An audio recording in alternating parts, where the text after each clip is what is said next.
foi conquistado e está sendo mantido. Isso tem um aspecto muito importante no equilíbrio também das contas externas do Brasil. Porque a conta petróleo sempre foi algo que pressionou muito o Brasil, sempre colocou o Brasil numa posição muito... refém, né? Refém da necessidade de dólares para poder cumprir esses compromissos de exportação.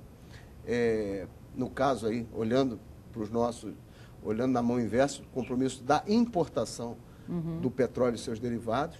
E a partir do momento que a Petrobras dá conta desse recado, que o agronegócio brasileiro é altamente superavitário, o Brasil então conquistou essa condição que a gente tem mais recentemente de dizer que o Brasil pagou sua dívida externa. Nós conquistamos um equilíbrio na balança de pagamentos, de forma que nós temos mais recursos em reservas do que devemos no exterior. E isso equilibrou o jogo a favor do Brasil. Então, antes mesmo do pré-sal, a situação de equilíbrio do Brasil já vinha acontecendo. E agora, com o pré-sal, tudo indica que o Brasil vá para uma posição altamente privilegiada na sua relação com o exterior. Por quê? Além dele não precisar importar, ele vai para essa posição que você colocou muito bem, de ser um exportador de petróleo.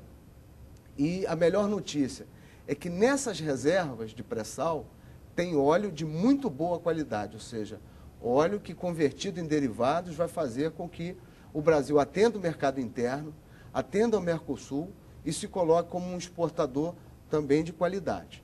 Então, a Petrobras, ela deu conta não só de atingir a autossuficiência, mas também deu conta de produzir através da pesquisa, e a pesquisa de petróleo é um orgulho para o estado do Rio. Claro. Né, porque todo o centro da inteligência de pesquisa petrolífera brasileiro está sediado no estado do Rio. Né, naquele complexo ali do Fundão, você tem a pesquisa, você tem a integração com a universidade. O governo do estado do Rio de Janeiro, através da FAPERJ, né, que é a Fundação de Amparo à Pesquisa, ela dá suporte também a essas atividades, tem inúmeros bolsistas que são financiados pelo governo do estado, pela Secretaria de Ciência e Tecnologia, e isso representa para o Rio esse diferencial, que às vezes as pessoas pensam, bom, o Rio é um grande produtor de petróleo, mas o Rio também é um grande produtor de conhecimento. Então, nossa juventude, a nossa garotada, que tem dúvidas sobre profissões, sem dúvida alguma, né, se investir nisso vai ser um caminho. Investindo nisso é um caminho. É um caminho na exploração, é um caminho na logística relacionada a petróleo. Cristiano, e os royalties, hein? Porque eu acho que é uma parte também que, não só o macaense, né? Eu acho que o fluminense, o brasileiro quer saber como é que fica isso. Porque o estado do Rio recebia uma quantidade de royalties, agora, então, com a descoberta do pré-sal, reiniciou-se essa discussão sobre essa redivisão dessa fatia enorme de recursos que vai beneficiar os municípios que são maleficiados pela exploração. Quer dizer, como é que fica isso? Na verdade, assim, nós temos uma discussão em curso no Congresso Nacional, com etapas a serem vencidas. Enfim, você tem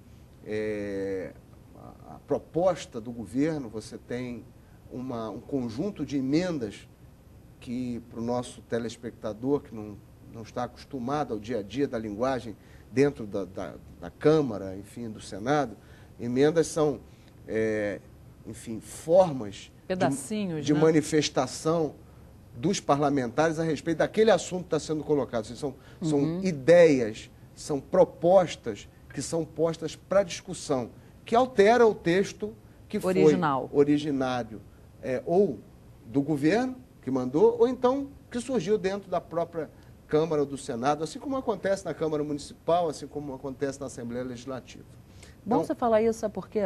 Emenda significa emenda mesmo, mas quem está em casa, que não entende muito dessa parte política, fica até um pouco assustado por esse termo, mas é uma emenda, porque tem o texto original e ele vai ser, então, vamos dizer, emendado por aquele parlamentar. Então, legal você estar trazendo essa... E essa emenda, ela é uma forma de democratizar a discussão, porque coloca-se várias propostas e quem tiver a maioria aprova, derruba, tira isso, coloca aquilo, ou seja, na verdade é um quebra-cabeças que é montado a partir de uma discussão.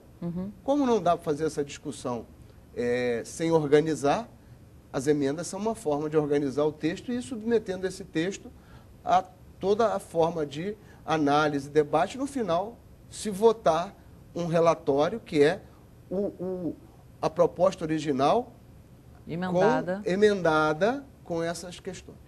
Então, a proposta do pré-sal, da regulamentação do pré-sal, ela partiu do governo. O governo mandou para o Congresso, o governo federal, que é quem rege essa matéria, mandou para o Congresso uma proposta sobre, bom, nós descobrimos o pré-sal. São reservas enormes. Nós vamos continuar fazendo a distribuição dos recursos que vem daí da mesma forma. Aí se estabeleceu toda essa discussão. Então, o primeiro ponto que eu queria chamar a atenção é o seguinte: o sistema que o Brasil adota em relação a petróleo é um sistema de concessão, ou seja, desde que foi encerrado o monopólio do petróleo, da exploração de petróleo, que foi uma discussão já de décadas anteriores, em que a Petrobras era única que atuava na exploração, o Brasil adotou o modelo das concessões. Criou a Agência Nacional do Petróleo, que é o órgão que regula todas as relações dentro desse assunto do petróleo, e a Petrobras passou a ser uma das empresas atuando na exploração. Muito bem. Esse regime, que é o regime de concessões, onde vieram empresas de vários países, empresas que estavam no Brasil somente na distribuição, havia empresas aqui que, embora fossem multinacionais do petróleo, no Brasil ela só tinha rede de postos de gasolina, porque a Petrobras tocava a exploração, a distribuição por atacado do petróleo. A partir do momento que você teve a quebra do monopólio, você também teve o quê? Uma rediscussão do modelo, e aí passou a ser um modelo de concessão. A ANP chama todas as empresas e diz assim, olha, tem um bloco aqui que é uma área geográfica no mar, onde você vai chamar as empresas e vai dizer, olha, vocês vão pagar um X e quem pagar esse X, quem ganhar esse leilão, ou seja, quem pagar mais por essa exploração ao país, ao Brasil, vai ter direito de explorar aquilo sob risco dessas empresas. A empresa que tem que ir para lá fazer a pesquisa sísmica, etc. Tal. Bom, acontece que, como o Brasil agora descobriu reservas enormes de pré-sal, e elas têm uma localização que se estende mais ou menos do Espírito Santo, passando pelo Rio de Janeiro, por São Paulo, Paraná, vai um pouquinho até na ponta de Santa Catarina. Agora, os grandes reservatórios do pré-sal estão, de fato, nesse eixo Espírito Santo, Rio e São Paulo. Que é a faixa do mar correspondente, né? Isso, na projeção do mar. Muito bem. Quando o governo se viu diante de uma reserva tão grande, é lógico que quando você vai licitar no modelo de concessão, aí tem várias coisas, não cabe aqui ficar tecnicamente, mas quando você licita, é porque o risco de encontrar ou não petróleo é tão grande que o governo preferiu dividir esse risco com as empresas do mundo todo. Só que quando eu descubro uma faixa tão grande de petróleo no pré-sal concentrada, o governo está entendendo que não deve distribuir esse risco, porque esse risco é muito baixo. Ou seja, na verdade, o petróleo, é claro que existirá petróleo nessas áreas. Então, o governo, ao invés do modelo de concessão, com as licitações, adotou um outro modelo. O modelo petróleo é nosso. Um modelo que é mais nacionalista. Claro. Tá certo? Todos os países são assim, né? Porque o Brasil não haveria de ser. É verdade. Um modelo de repartição onde, quando você tem essa concentração, embora haja críticos dessa ideia, eu não estou aqui para ficar fazendo o mérito da ideia, só estou aqui para colocar aquilo que a gente entende aqui no Rio de Janeiro que seja nosso direito, que é o direito de o Estado do Rio de Janeiro, que é o maior produtor de petróleo, e os municípios fluminenses, onde está sediada a exploração do petróleo hoje, e que já receberam um grande impacto sob o ponto de vista social, da infraestrutura, e eu diria